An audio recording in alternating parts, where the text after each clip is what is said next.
Hi, I'm Kyle McNaught, and you're listening to the Create Smarter podcast. Today, we're going to be talking with Brooklyn and David, two of our stellar camera operators, producers, overall kind of every person here at 5 Tool Productions. So, Brooklyn, David, why don't you introduce yourself and kind of talk a little bit about what you're doing here at 5 Tool? Hey everyone, my name is David. I'm a video content producer here at 5 Tool Productions.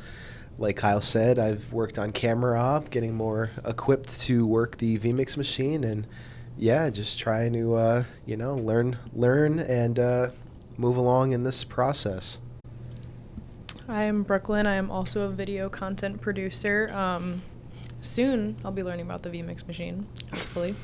But also a camera op and, just doing a lot of work with that, different shoots right now. Yeah, absolutely. And both of you are kind of newer to the 5 Tool, but we recently got to have a really interesting experience. The three of us, along with two of our other colleagues, Tyler Piper and one of the usual Create Smarter kind of participants, and Michelle, I forget how to say Michelle's last name, but the 5 of us traveled down to New York City for a conference, the ONUG, or Open Network User Group Conference. Back in May, a couple of us also went down to New Jersey and were a part of this, but this one was a little more unique. Talk to me a little bit about kind of what your roles were and what we were doing at ONUG. Brooklyn, if you want to start. Yeah, so I was a camera op at ONUG, and we kind of did a lot of different types of things. Like, we would go from being on the stage for panels, and then we would have to kind of break down cameras at times kind of quickly and have to go into these breakout rooms where we would be checking the live streaming of it, basically. The schedule, as you said, was pretty interesting. We kind of were all over the place for the 2 days and going back and forth from breakout rooms to the main stage. And Brooklyn and I were 2 camera ops on the main stage. So what we were doing was one of us at all times was on the wide shot covering the main stage and all the speakers, and the other one was covering a tight shot, so getting the speaker view and kind of following them around as they like to walk along the stage. Yeah, we had some runners. We did have some runners. We did. And one of the other things that we had to keep track of, too, was the side stage. So there was actually 2 stages in this main room, and sometimes we had to transition and kind of adjust the cameras to get that view of the second stage, which was interesting. And sometimes we had to, kind of do it on the fly. We weren't always prepared. It kind of ran off script a little bit, but it was good, and it was good to work on our feet like that. Yeah, absolutely. And I mean, the ONUG uses the regular stage. They do a really interesting with their sidebar stage. But something that I found very fascinating, a really good example of how they used their space, was what they were doing in the breakout sessions. Where we were wasn't a big space. I mean, traditional, I think there was I want to say it was between 250 and 500 people that were attending this conference. And typically you would have kind of little air walls come up, a very small kind of classroom style set. But they didn't have that because we were straight up in an old Gap? It was an old H&M. It was an old H&M, and it's New York. So you already kind of have these weird structures and weird buildings, and it was all open concept. Talk about what you guys were doing with the breakout sessions, because that was something I really didn't get to see.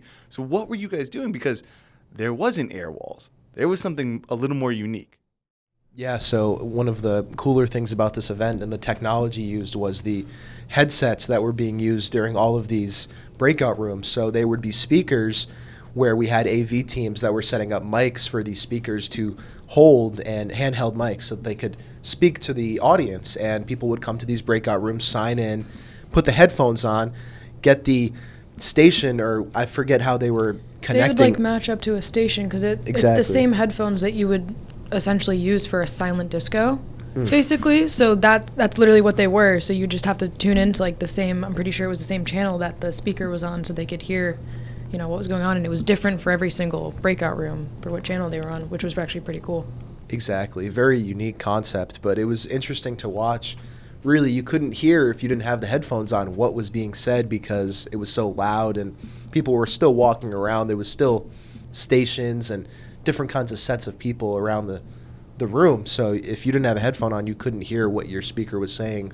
But it made it easier with those headphones, because if they didn't have them, basically what was dividing each breakout room was just, it was just like a thin, It was signs. It was signage that was blocking it. Yeah, there wasn't any walls like a or wall, anything. really. Yeah, and they were all pretty open. They were super thin, so you could kind of hear what was going on if you weren't wearing these headphones, but that was like a key part of it, I think, because otherwise it'd kind of be a mess. Like you'd hear everybody just kind of talking over each other and whatnot. So Speakers would have kept talking louder and everything. But the other part that was interesting in Brooklyn, maybe you go into this a little bit, was you guys were also live streaming this. I mean, the big thing that we talk about, especially here at Five Tool, is the hybrid approach and why it's so vital to talk to not just your audience that's in the room, but go to your digital audience. So explain that a little bit more for the audience. What were you doing with kind of the cameras? How were you live streaming seemingly just an open conversation that was happening, or an open talk that was happening in the middle of an old Macy's?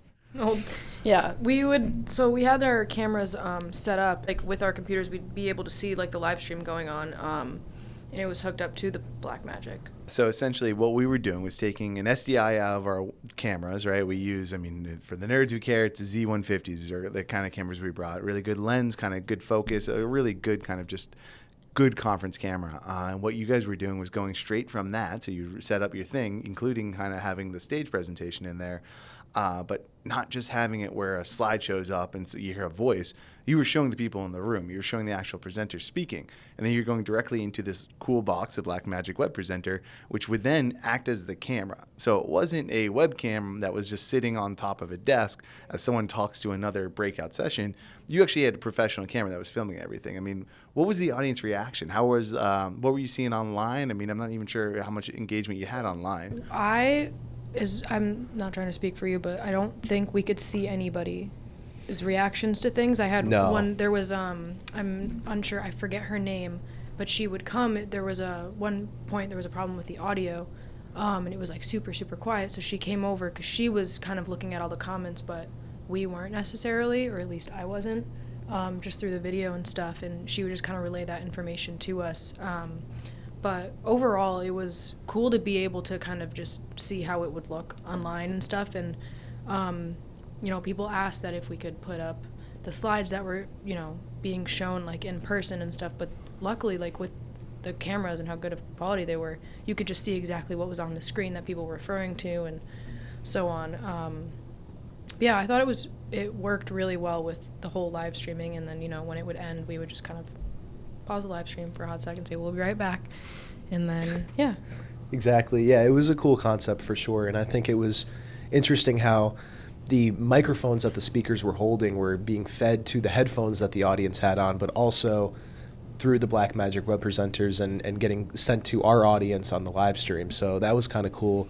And to your point with the hybrid aspect, it was interesting and definitely it definitely worked for ONUG, I think, to be able to have that hybrid aspect and have the audience in person that was able to make it, but then if you weren't, you were able to come on the live stream and still be engaged with the presentations. Oh, absolutely. And I mean, just as you're saying, it's awesome to engage with your audience anywhere you can. Not everyone can make it to New York City. I mean, it's not easy. It's easy to get to, but even being there is expensive. So a lot of times you got deadlines, you got stuff, but there's plenty of interesting sessions that I'm sure the two of you guys soaked in, knowing that it's not something that you're aware of. But that's a little interesting to me, too. What did you two think about kind of being at a conference like that? For the most part, this is one of your first gigs, so to say, that isn't in something that you kind of understood as much. What was it like kind of creating content for something or kind of being able to capture something and kind of make more or less focusing on the quality instead of really knowing what was being talked about?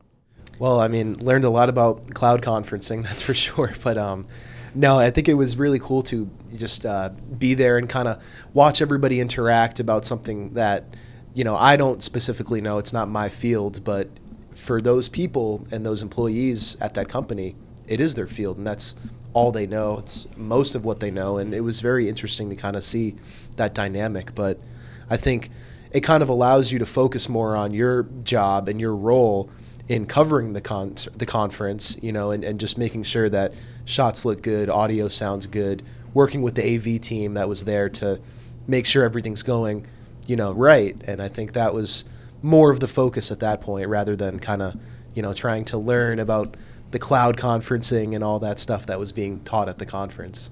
Yeah, I think it was actually because it was my first, conference or anything along those lines. So I definitely learned a lot in terms of how it worked, technically, but also I did learn a few things, actually, especially on the main stage, and it wasn't even matters of cloud, stuff like that, because, it's hard to follow, but there was just stories that a lot of people kind of shared on the main stage that were pretty interesting, to say the least. I'm trying to think of who it was, but then we would go to the side stage and stuff. I think it was cool being able to see like how 3 different almost like settings kind of like came together, but like technically speaking, like easy to like learn a lot in terms of that as well. But I don't know, I guess when I was just focused on like audio at a certain point, like in the breakout rooms, I had no choice but to kind of actually listen to what they were saying. Mm-hmm. So with that being said, like I learned a lot in terms of like how it actually worked, but also what was being talked about. And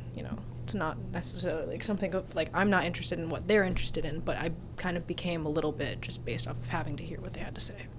And kind of to wrap up, this was both of yours more or less like first ever conference in the business sense, right? The first business world. What'd you think? I know it's something that, I mean, being one of the more elderly colleagues of everyone here, I've been around a fair share of them and stuff. I thought it was kind of cool with the space, the way they use some stuff, especially when we first walked in. I mean, the fact that you were like, oh, this is just a silent disco. I'm like, what the hell is a silent disco? But what did you guys think overall? Just kind of experiencing your first conference, being in New York. Was it fun? What? Yeah, it was a lot of fun. I think, obviously for it being our first like real business conference, like I think the space was definitely interesting, and we don't really have anything to compare it to like you do, but we at least can appreciate that they were able to use this advanced, form of technology with the headphones and just setting up the space in general and the stage design. I think it was definitely a good look, and I liked the way it looked, and I liked the colors and everything. I think the dynamic of going to New York was very cool. I love to travel there, and I even wrote in my blog like some of the things that are interesting about traveling for a work trip rather than a trip for just casual fun on vacation. And I think it's interesting to kind of have that dynamic with the work team in 5 Tools. So for me, it was an all-around great experience, and I love driving up to New York and kind of having that experience and, experiencing my first conference. I would agree with that. I would say, like, going to New York in general was, like, a good time. But, like, just there was a lot to, like, learn overall at the conference and stuff. And it was something new for me because, like, again, my first time traveling for work, especially at a business conference. So it was pretty cool. And I don't know, like, it wasn't something, like, it was definitely some long days, but they were kind of worth it to just kind of see the outcome and stuff like that. But there was a lot of times where, at the conference, like, they made it fun, especially with that side panel.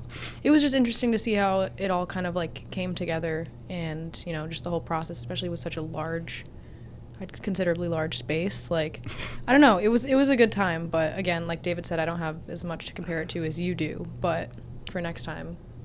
There you go. That's how it is, man. It's all experience, always learning from it. I mean, who would have thought you were going to experience a silent disco at a open network user group conference? For David, for Brooklyn, I'm Kyle. Thanks for listening to the Create Smarter podcast.